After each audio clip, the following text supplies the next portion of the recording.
네, 지금 말씀하신 형태죠. 기본소득당, 열린민주당, 사회민주당 등 이 소수 야당이 참여하는 개혁신당 추진협의체, 민주당의 단일 비례연합정당을 만들자고 공식 제안을 했는데요. 용해인 대표는 위성정당 우려에 대해서 민주당과 합당 불가 원칙을 내세웠습니다. 이종 평론가, 이런 움직임은 어떻게 보십니까? 비례연합정당, 위성정당과 다른가요? 말장난인가요? 어떻게 보세요? 그러니까 기술이 진화한 거죠. 네, 나쁘게 얘기하면 수법이 진화를 한 거죠. 예, 이게 뭐냐면 아시다시피 민주당은 지금 뭐 병립형으로 회귀할 거냐 말 거냐 해갖고 뭐 당론 정하려고 그러는데 결국 못 정한 상태잖아요. 네. 못 정하게 되면 그대로 그냥 준연동형 그 현재 제도로 그냥 가는 겁니다. 자, 그랬을 경우에는 이제 비례위성 정당을 만들어서 가능한 한 이제 원내 과반 이상 의석 확보를 지금 하고 싶은 그런 욕구를 떨치기가 어려운 거죠. 그러니까 지난번 총선 때 비례위성 정당 만들 때하고 동일한 상황에 봉착하게 되는 거예요. 국민의힘 쪽에서 벌써 뭐 비례위성 정당 뭐 창당 검토에 들어갔다는 얘기까지 나오고 있기 때문에 더욱더 그렇다. 자, 그런데 비례위성 정당에 대해서 국민적 시선이 좀 부정적이라는 거죠. 예, 그렇기 때문에 이번에는 이제 더 우회하는 방식을 택하는 거죠. 그러니까 민주당은 마치 관계를 하지 않는 것처럼 자기들끼리 이렇게 막 뭉쳐갖고 이렇게 만드는. 하지만 눈 가리고 아무 아닙니까? 그렇죠. 이거? 눈 가리고 아웅이죠. 하지만 이제 누가 보더라도 이게 민주당의 비례위성 정당. 그래서 유권자들은 그쪽에 이제 정당 투표를 할 때 그쪽에 표를 주는 이런 식의 그림을 지금 그리는 거죠. 그래서 편법에 사실은 이거는 편법을 더하는 아주 좀 악독한 방법이라고 저는 생각을 해요. 유권자들이 좀 더 불쾌하지 않을까요? 그렇죠. 그래서 저는 사실 이런 식으로 계속 이런 방향으로 이 정치권이 가는 것, 특히 거대 정당들이 이런 식으로 가는 거 저는 굉장히 좀 이건 잘못된 길이다라고 생각을 하고 국민들이 거기에 대해서 엄단을 해줬으면 좋겠는데 또 이 핵심 지지층들은 또 좀 다르잖아요. 이분들은 그래도 그냥 가서 찍거든요. 아마 그 제가 보건대는 국민의힘도 비슷한 식으로 이번에는 지난번처럼 노골적으로 비례위성 정당 만드는 게 아니고 상당히 우회하는 방식의 이제 그 비례위성 정당 그런 거를 지금 만들 가능성이 좀 높지 않나 이렇게 생각합니다. 네, 용해인 의원이 추진하는 비례연합정당. 자, 유권자들이 어떻게 생각할지 모르겠습니다만 송영길 조국 신당도 여기에 참여한다면 최 교수님, 진짜 조국 전 장관은 이번에 내가 한번 배지 달게 해주고 싶다. 그럴 때 또 유권자 한 분은 또 늘 수도 있는 거거든요. 투표를 할 수도 있는 거거든요. 어떻게 보세요? 개혁연합신당이 만약에 이제 현재 선거제도로 선거가 치러지고 개혁연합신당이 만들어지면 네. 저는 함께 할 거라고 생각해요. 이분들이 따로따로 하는 것보다는 함께 하는 게 더 효과가 있다고 볼 것이고요.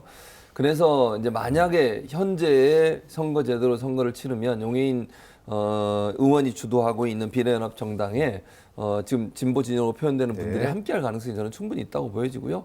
그러면서 이제 뭐 직접적으로 용해인 의원이 얘기했던 것처럼 민주당과 합당 안 하겠다고 하니까 민주당과 보조는 맞추지만 하나의 몸으로는 가지 않는 그런 모습을 할 거라고 봅니다. 그리고 송영길, 조국 두 분이 만약 신당을 만든다 하더라도 지금 용해인 의원이 주도하고 있는 신당과 함께 가는 쪽으로 가지 단독적으로 갈 가능성은 낮다. 그리고 이제 그렇게 되면 민주당을 지지하는 분들 중에도 좀 더 선명한 색깔을 갖고 있는 분들 같은 경우에는 비례에는 이 정당을 찍을 가능성을 전혀 배제할 수 없는 거죠. 네, 이종 평론가 말씀하신 것처럼 국민의힘도 역시 이제 연동형 비례제가 유지될 것에 대비해서 내부적으로는 위성정당 창당을 고려하고 있고 준비하고 있는 것으로 전해지고 있는데 선거제 키는 민주당 이재명 대표 멋있게 지면 무슨 소용이냐, 과거 병립형으로 회귀할 뜻을 시사했다가 최근에는 명분과 실리의 균형점을 찾겠다, 이런 입장 변화를 보였습니다. 이 대표가 어떤 선택을 할까요? 그냥 이건 전적으로 100% 제 개인 생각이라는 걸 먼저 말씀을 드리고요. 저는 병립형과 권역별 비례대표제 쪽으로 갈 거라고 생각합니다. 그러니까 지금의 현재 연동형 비례대표제, 위성정당이 만들어지는 이런 구조보다는 병립형으로 하고 대신 권역별 비례대표제를 해서 예컨대 뭐 호남 지역에도 국민의힘 후보가 비례대표로 당선이 될 수 있게 하고, 그리고 이제 영남 지역에도 민주당 후보가 비례대표로 당선될 수 있게 하는, 그리고 이제 석패율을 아마 도입할 가능성이 저는 있다고 생각합니다. 그래서 한 곳에서 비례대표를 2명 내지 3명을 뽑을 수 있도록 하는, 한번 예를 들면 비례대표와 지역구를 함께 도전했다가 떨어진 사람을 다시 도전하게 하는 방법, 이런 방법들까지도 함께 고려하면서 그러니까 전국 정당화할 수 있는 기반을 만드는 쪽으로 가지 않을까 하는 게 제가 아까도 100% 저의 개인적인 생각이라는 말씀을 드립니다. 네, 병립형 권역별로 했을 때 지금 나오고 있는 삼지대 신당 쪽에서는 또 계산기를 새로 두드려야 되지 않을까요? 어떻게 보세요, 교수님? 그렇게 되면 최소 7% 이상의 지지를 받아야 돼요. 그러니까 7% 밑으로 내려가면 의석을 하나도 받지 못하게 돼요. 그게 네. 이제 소수 정당이 갖고 있는 이제 문제고 문제 제기가 있을 거라고 저는 봅니다. 왜냐하면 지금 국민의힘은 병립형으로 회귀하겠다고 이미 선언을 한 상태고, 만약에 민주당이 병립형으로 하겠다고 하면 거기에 뭐 반대할 이유가 없다고 보여져요. 그럼 이제 피해를 당하는 건 소수 정당인데, 소수 정당들이 일정 부분 이 부분에서 문제를 삼을 것이고, 다만 아까도 말씀드린 것처럼 최소 7% 정도는 득표를 얻어야 의석수를 확보할 수가 있거든요. 그런 점에서 이제 만약 그렇게 간다고 하면 소수 정당들이 힘을 합쳐서 좀 더 세력을 키울 가능성도 있겠다, 이런 생각이 듭니다. 이종훈 평론가님, 지금 개혁신당이나 삼지대 7% 이상은 내가 자신이 있다 이런 계산은 또 하지 않을까요? 어떻게 보십니까? 뭐 두 거대 정당이 최종적으로 그쪽 결정을 내리게 되면 이제 뭐 그렇게 되죠. 그렇게 되면 이제 제3지대 이제 그 있는 지금 신당들도 네. 이제 합당을 해서 세를 더 불려 나가는 그런 방향으로 이제 움직일 수밖에 이제 없는 그런 상황이 되는데, 저는 제발 그것은 좀 안 했으면 좋겠다. 그러니까 병립형 기껏 좀 문제가 있다 그래가지고 연동형으로 좀 바꾸자 해서 민주당이 정의당하고 정말 오랫동안 그 협상을 해가지고 또 정의당이 또 많이 양보해갖고 지금 절충에 절충을 거듭해서 만든 게 현재 아닌데, 현재 안도 사실은 좀 불안전하잖아요.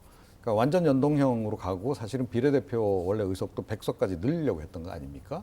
그래야 이제 사표도 좀 줄어들고 국민 그러니까 그 한국 사회의 어떤 다원화에 대한 대응도 가능하고 이제 그렇게 가는 건데, 다시 또 병립형으로 간다?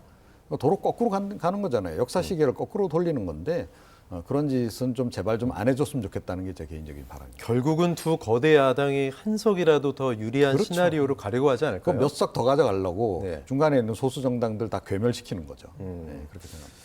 민주당이 내일 예정된 의원총회에서 선거제 개편에 대한 당내 의견을 다시 한번 수렴할 것으로 보이는데, 최 교수님 내일 결론이 날까요? 어떻게 보세요?